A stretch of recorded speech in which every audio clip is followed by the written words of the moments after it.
Барлықтарыңызға сәлем достар, каналыма қош келдіңіздер. Әуелі каналға тіркеліп қоюды және достарыңызбен осы видеомен бөлісіп қоюды ұмытпаңыздар. Бүгін 127 сабақтың тапсырмаларын бірге орындаймыз. Әдеттегідей, мәңгілік елдің болашағы, латын әліпбиіне көшу, болашаққа бастар жол деген тақырыпқа берілген тапсырмалар екен. 35-ші тапсырма берілген мәтінді оқып, мазмұнымен танысамыз. Содан кейін тапсырмаларын орындауға көшеміз. Қазақ тілінің де жазу тарихы ертеден басталған. Біздің әліпби жүйеміз де бірнеше тарихи кезеңнен өтті. Қазақстан жерін мекендеген көне ғұн, сақ тайпалары өз жазуын қалыптастырған. Солардың мұрагері болып саналатын Үйсін, Қаңлы, Қыпшақ тайпаларының көне жазулары болған. Одан кейін қазақтар араб графикасына негізделген әліпбиді пайдалана бастаған екен. Одан бері де бірнеше ғасыр өтіпті. Ал 20 ғасырда қазақ тілінің әліпби жүйесі өзгерді. 1929 жылы қазақ тілі латын графикасына негізделген жаңа әліпбиге көшірілді. Бұл әліпбиді 1940 жылға дейін пайдаландық. Осы жылдан бастап қазақ әліпбиі тағы өзгертілді. Бұл жолы қазақ тілі кириллицаға негізделген әліпбиге ауысты.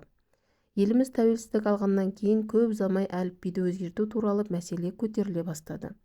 Оның қазақ тілі заңдылықтарына үйлесімді екенін, тіліміздің сақталып қалуы мен дамуына зор ықпал ететінін, сол арқылы әлемдік өркениетке жақындай түсетініміз дәлелденді.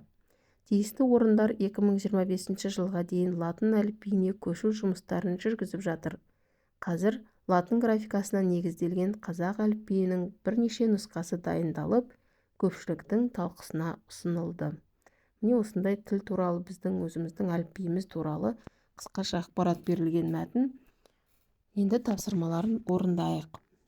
Әуелі әдеттегідей мәтіннің мазмұны бойынша бір-бірімізге сұрақ қоюымыз қажет. Бірінші сұрағымыз: 1929 жылы қандай әліпби қолданылды? Екінші: не себепті әліпби ауысып отырды деп ойлайсың? Үшінші: латын әліпбиіне нешінші жылға дейін көшу жоспарлануда? Мәтін мазмұнына байланысты өз пікіріңді айт. Менің ойымша, әліпбидің ауысуы уақыт талабы. Уақыт өтіп, заман өзгерген сайын адамдардың ой-өрістері де дамиды. Қажеттіліктері де артады, өзгереді. Сондықтан да әліпбиге аса мән берген жөн. Сол арқылы тарихымыз сақталады емес пе? Пікір айтқан кезде қыстырма сөздер мен шылауларды қолдан деген. Қыстырма сөздеріміз бұл жерде менің ойымша, ал шылауларымыз де, да және пе деген сұраулық шылау. 36-шы тапсырма: бағанның екі жағындағы сөйлемдерді салыстыр.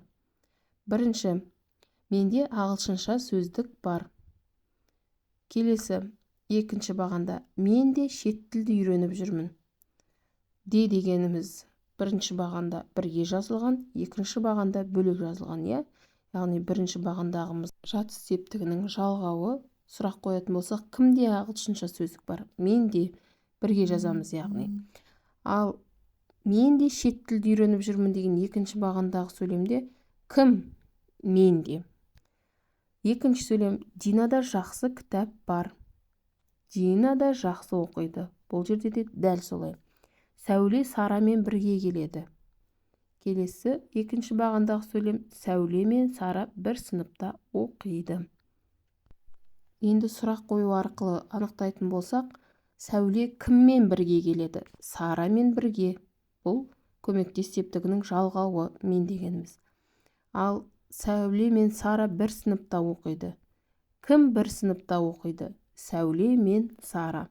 Бұл жерде мен дегеніміз шылау. Сәуле мен Сара деген сөзді байланыстырып тұрған жалғаулық шылау. Сөйлемдерді енді сөйлем мүшелеріне талдайтын болсақ, бірінші: менде ағылшынша сөздік бар. Бар баяндауыш.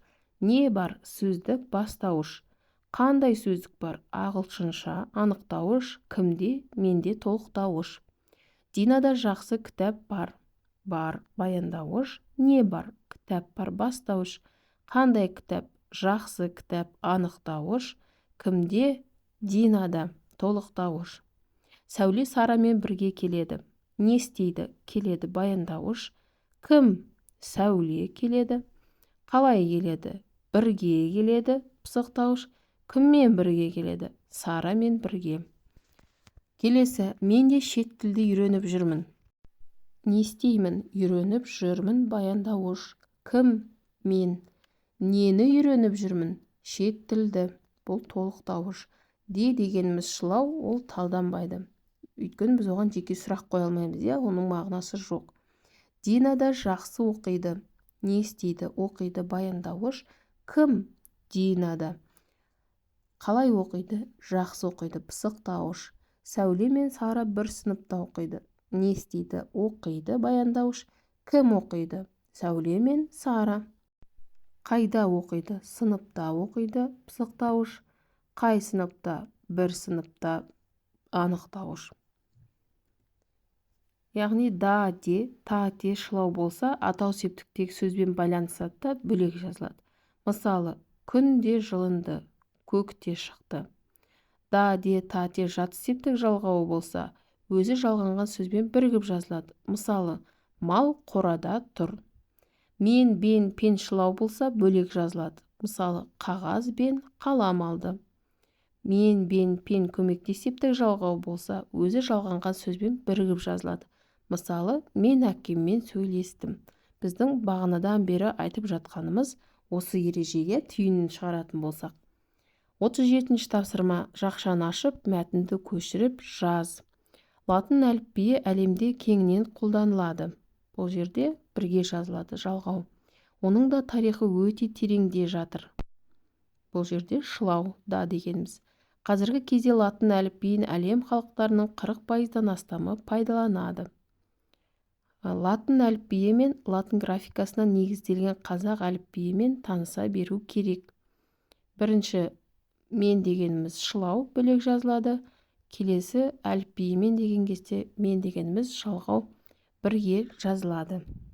38-ші тапсырмада кітапқа қарасаңыздар, ребус берілген.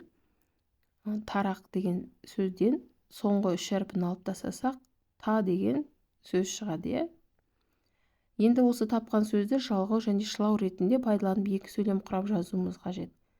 Бағанағы біз айтып жатқан мысалдарға ұқсас, бірінде жалғау, бірінде шылау қызметін атқарып тұру керек. Бірінші, туған тіл, дін, тарихта қаншама сыр жатыр. Неде? Тарихта. Бұл жерде жалғау, бірге жазамыз. Екінші, туған тіл, дін, тарихта бабадан қалған мұра. Бұл сөйлемде не бабадан қалған мұра? Туған тіл, дін, тарихта. Сондықтан да та бұл жерде шылау бөлек жазамыз. 39-ші тапсырмада берілген кестені толықтыратын болсақ, яғни біз қаншалықты шылауларды жатқа білеміз, солған орай берілген тапсырма. Бөлек жазылатын шылауларымыз соң, ғана, туралы, кейін, дейін, шейін. Енді оның қатар өте көп, астына толықтырып басқа да шылауларды қосып жазсаңыздар болады. Келесі, дифспен жазылатын шылауларымыз бұлар. Ақ, ау, ай, д, мыс, міс деген шылаулар. Жалғаулар мен тұлғалық ұқсастығы бар шылаулар мен, бен, пен, да, де, та, те. Қайталап айтамын, кестеге тағы да толықтырулар енгізулеріңізге болады. Жалпы тапсырманың орындалу мазмұнын түсінсеңіздер, сол да жеткілікті. Сонымен берілген тапсырмалар толық орындап болдық. Сіздерге барлығы түсінікті болды деген ойдамын. Келесі сабақта кездескенше сау болыңыздар достар.